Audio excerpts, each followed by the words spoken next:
So I had some issues recording a video earlier today to my webcam, so I'm gonna record it again because apparently it didn't save. And so some of this might feel a bit regurgitated to me, and it might feel a bit that way to you.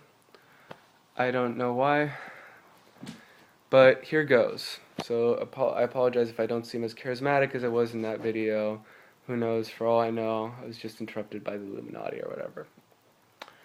Okay, so this is in the format of a debate case, and yeah, it goes on for approximately 20 minutes, so hopefully I can cut it down a bit. This should be practice for me in being brief, I suppose.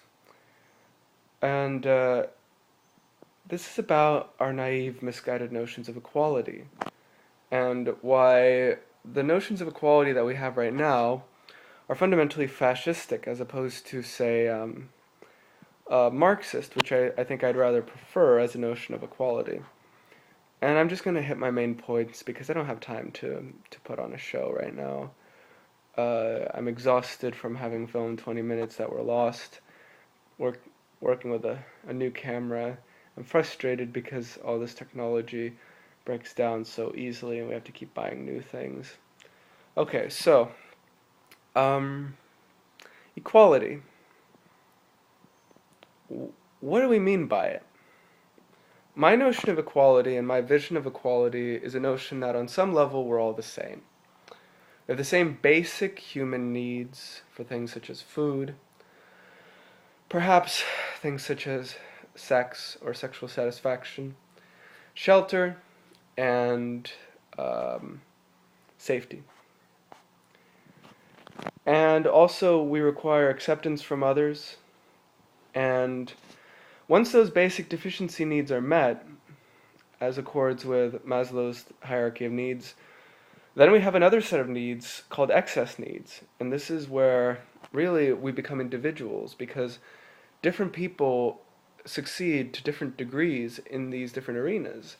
Some people are excellent at producing works of art, others are great sports people, some people are entertainers, other people are great at organizing or being politicians, and some people are just work very hard. And so, simply put, there is an inequality that emerges at that point. Some people are definitely up here, some people are definitely very hardworking, other people are down here. And the aim of Marxism is to say, look, it doesn't matter whether you're up here or down here, because we're all entitled to the same basic needs, wherein we are equal.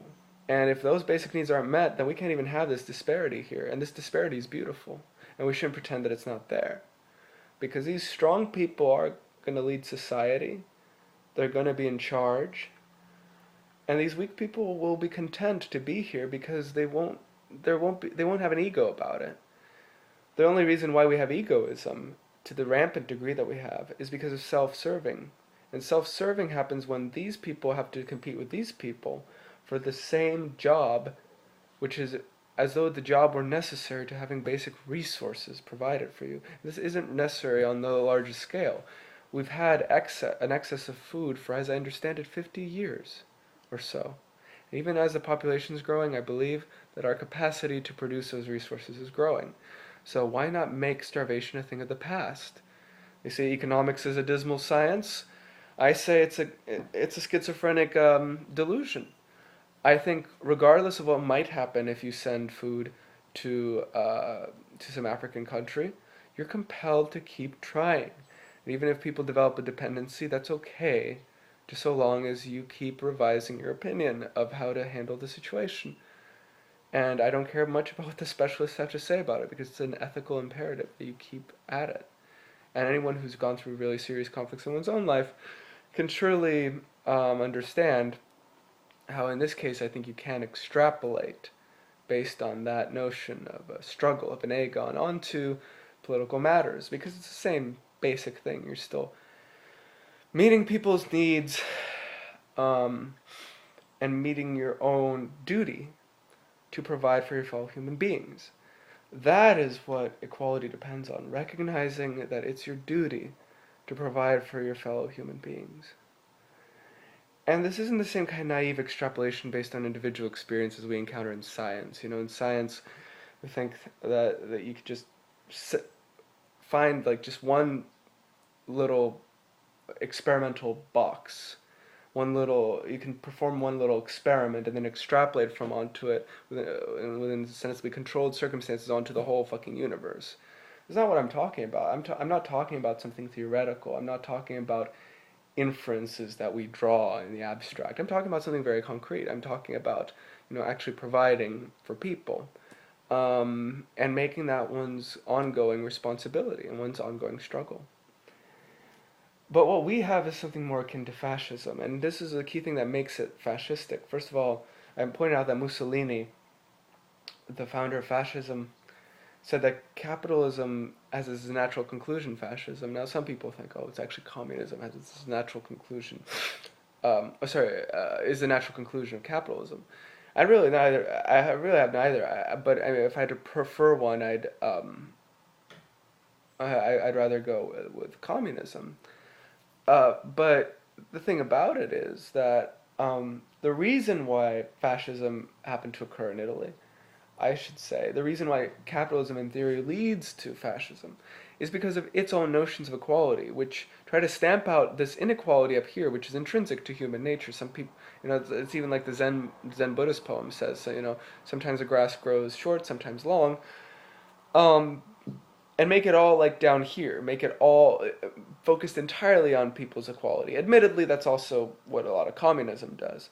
But Marxism, I think in its purest sense, does have its own elitism to it, on the what you could call the masculine level, the hierarchical level, but it also acknowledges our fundamental unity as beings, this repressed feminine aspect that we all basically have needs, fundamental biological needs, that when they're met, then we can explore the higher realms, and usually only then.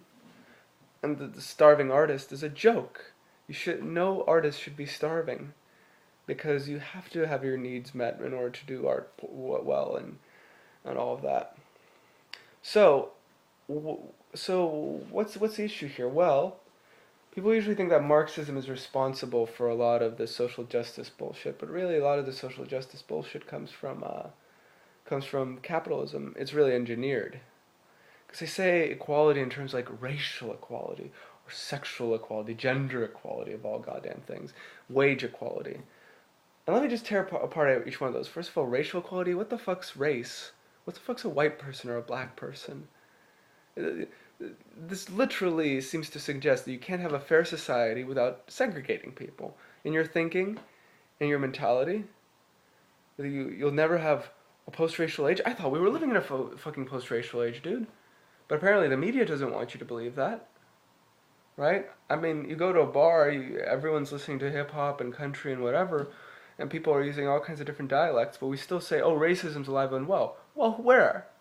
Show me the evidence for it. Oh, I can't see the evidence because of how you're judging me? I'm not going to give you the benefit of the doubt by pretending you have any sort of solidarity in your individual neuroses with all of these other neurotic people who think, oh, there's racism, but I'm not responsible for it. Oh, there's prejudice out there, but I'm not the one doing it.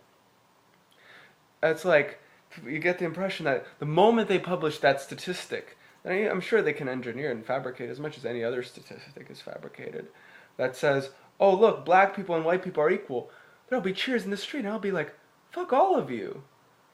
First of all, where's the brown people, right? Or like, what if I don't identify with either of those? It's literally a set of abstractions. It has nothing to do with reality. It's so removed. Like so abstracted from human conditions. And it's predicated on the notion that we have to be divided by race. That we have to be divided. And who is publishing this stuff? The people in power. I mean, they're always going to be people in power, right? I mean, even if you don't believe in a literal Illuminati, just the metaphor of something to an Egyptian power structure, it's pretty believable, actually, come to think of it. Because that's a lot of how our society works. I mean, fundamentally, society hasn't changed that much since these hierarchical structures were first established with the advent of agrarian society. and you have to be really at an absence of imagination to not imagine any other lifestyle and claim that this isn't the same power structure. I mean, really. I mean, if you think about it, even if it's a myth, in a way, it tells more truth than most ideology. So let's talk about sexual equality then, gender equality. Gender is not a fucking social construct. Literally, like, you have these fucking PC kids going around saying, oh yeah, it's a construct, and oh, all these books written on women and men and their interrelations between them, they're sexist. No. No, these are based in actual human experiences, a lot of them which weren't learned from society. Of course, if you stick to one social group, and it's always the in-group, out-group dynamic, then you'll think of society as this one fixed thing that conditions you. And if you survive by conformity, that's the case too. Thing is, we don't have a genuine individuality in our society because of the degree of conformism that, as Alan Watts pointed out, comes about as a result of rugged individualism. Because when people are told to fend for themselves and they can't fend for each other, they don't know how to do it. So they form cliques and groups. And we form cliques like the KKK, and the thing is, we presume that KKK is evidence of the existence of racism. No, it's literally the evidence of the existence of capitalism. The separation of people into these separate categories, and the commodification of people according to these categories, But gender isn't a social function. It's not even a biological function. We don't even know what it is. It's a mystery. It's something to be explored. It's not something to be marginalized away or reduced to something bureaucratic. And who knows, maybe the system of capitalism itself is patriarchal. That's fine. There are other avenues of life other than your occupation. And the feminists are always saying women should be identified with their occupation. Oh, we need more female CEOs. Oh, we need more government intervention in the workforce. Doesn't that sound like fascism? Who needs more CEOs, man? I mean, do you want the people in society, the strong people, always competing with the weak?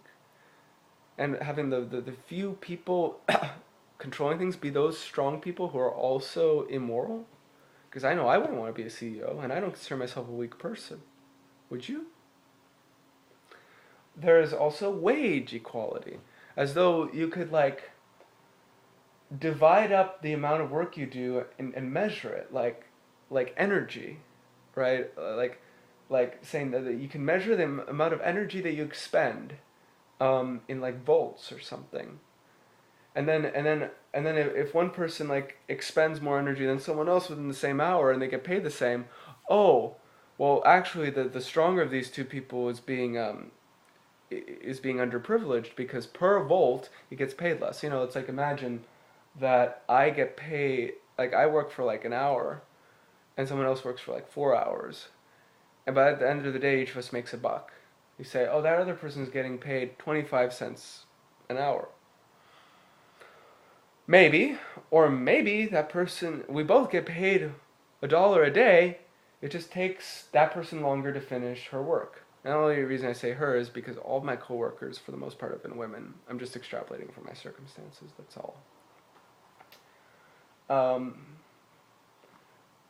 Maybe I was working harder. I mean, anyone who's actually worked a job and paid attention knows some people are just there to get their money and leave. They don't care about what they're doing. Maybe I'd